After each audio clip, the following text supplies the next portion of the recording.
Hi, Sophie here with a little impromptu Armored Core video because I saw a couple of things I wanted to talk about in the trailer. And I do mean a couple of things. This is not going to be like the Elden Ring video where I talked for 90 minutes about a JPEG.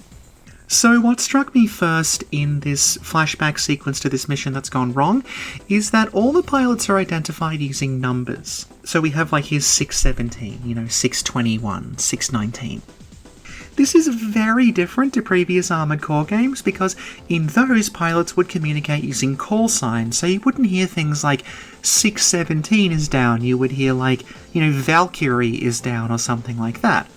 The idea being that these characters are together not because they're part of a unit, but because they're all independent mercenaries who've taken the same contract.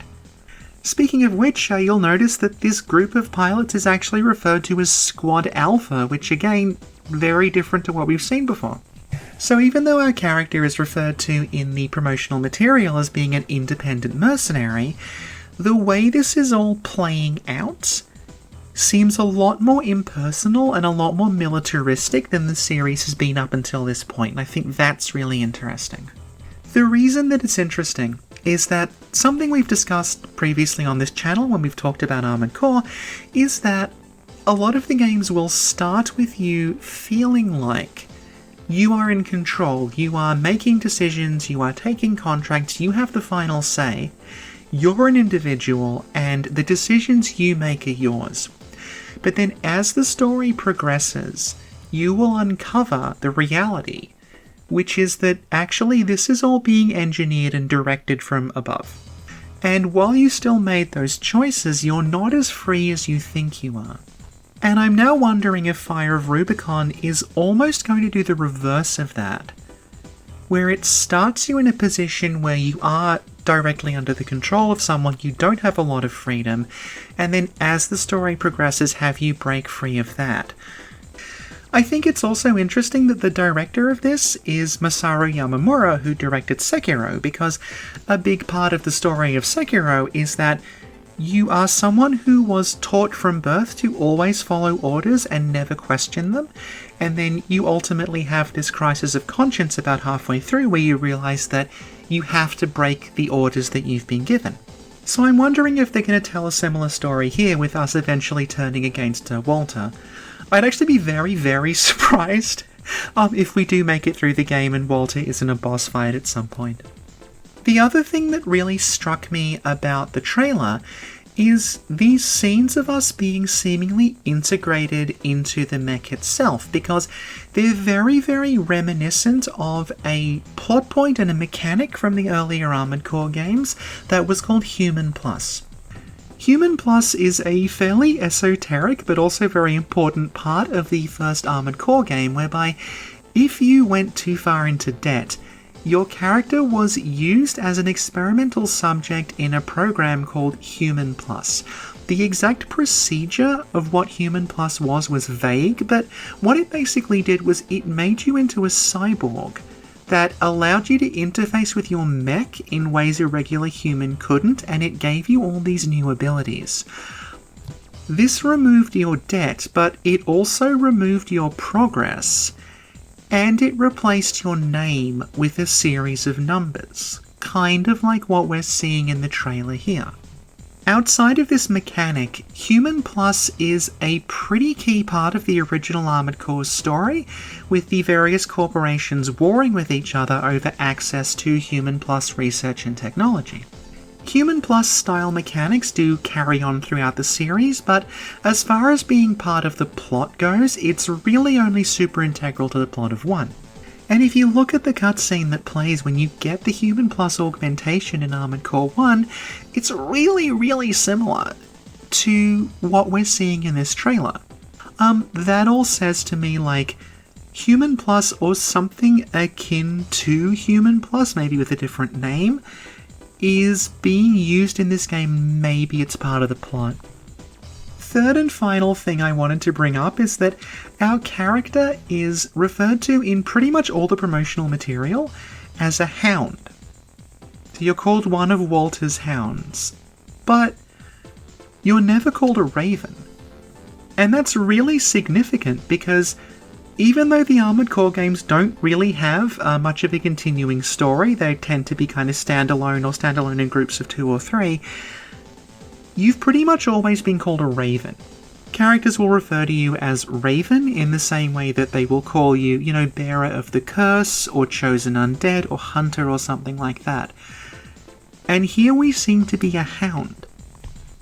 And I think this is deliberate, because if we go back to what I was saying earlier about the way that this game feels a lot more impersonal, a lot like you're just a series of numbers in a machine, like from the get-go. Because a hound is a domestic animal that has an owner and does what it's told. We're not a raven, we're a hound. So even though the game might be calling us an independent mercenary, we don't really have the level of independence we've had in other games. We belong to Walter, he's calling us inventory, we're one of his hounds. So now you might be wondering, if that was the final point I wanted to make about the trailer, why is the video still going? It's because they also released the images of the Collector's Edition, and I want to talk about those. So the first thing the Collector's Edition does is it gives us a concrete sense of scale, because there is the hangar that the robot is in, and there is a walkway, and there is a guardrail. So here's a gas coin for scale, the robot's this big. Most importantly though, it comes with stickers and pins that seem to show various faction symbols from the game world. And even though it's pretty low resolution and basically unreadable, we can try perspective correcting to get a look at them. So since there's fewer pins and they're more expensive, I'm going to assume that the pins are probably the 4 major factions that we find in Fires of Rubicon. If we try to cope with the low resolution by squinting, we can see that the triangular badge seems to have All Mind written on the bottom of it, so I'm guessing there's some sort of faction called All Mind, maybe some sort of AI or supercomputer or something like that. This sort of geometric shape here, that seems to recur in the stickers, so I want to talk about it then. The blue hexagon, I am sure completely coincidentally, looks a lot like the menu from Armored Core 2, but I just thought I'd mention it because I think a lot of other people were thinking the same thing, and for all we know they will bring Nerves Concord back. Then we've got this flag banner design that reoccurs in the stickers, but I kind of don't have anything else to say about it. It looks like it might say PCA or FCA or something like that, but again the resolution is way too low. So now we're moving on to the stickers, and given that there's a lot more of them and they're a lot cheaper, I'm guessing these represent individual characters in the game rather than the broad factions. Starting with this one, we have a Scales of Justice in the bottom right-hand corner, so maybe this character is some sort of, justice obsessive, they're very into, the law, or, crime and punishment, or something like that.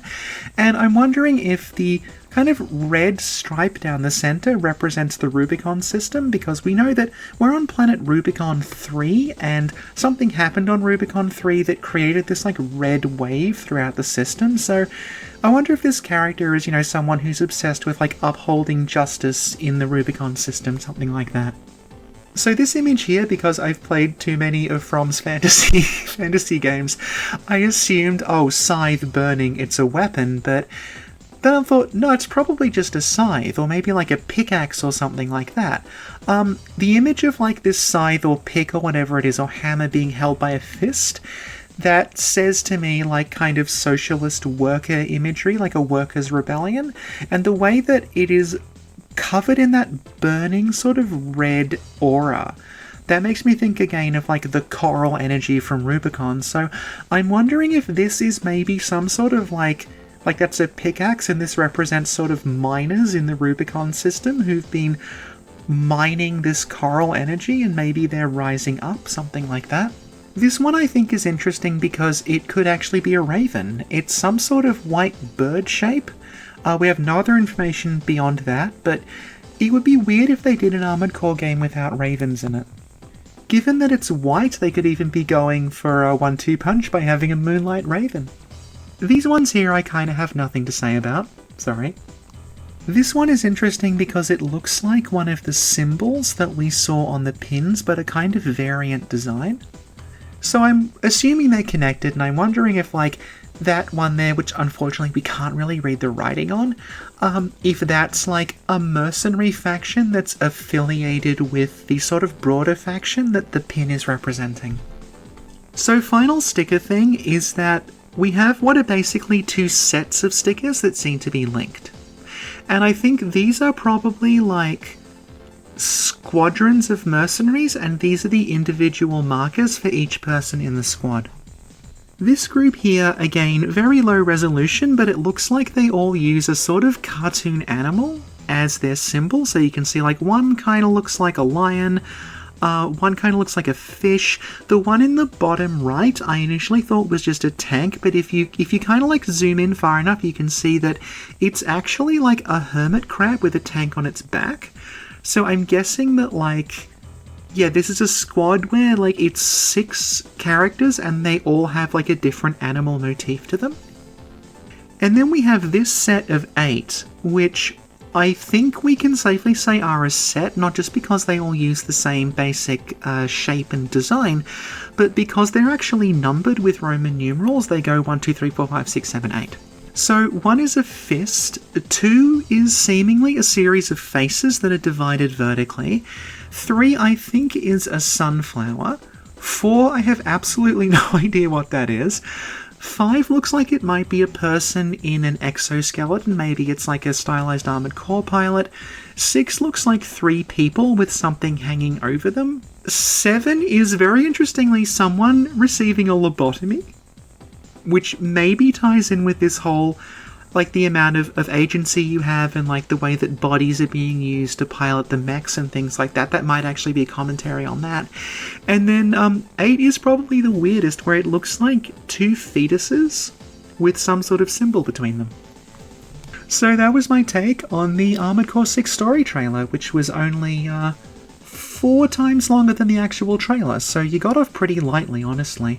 If this is the first video of ours that you've seen, there are other videos on the channel, and if you're wondering why I'm saying ours, it's because I usually do them with other people. If anything else significant comes out between now and August 25th, we'll be covering that as well, but for now, I will let you go.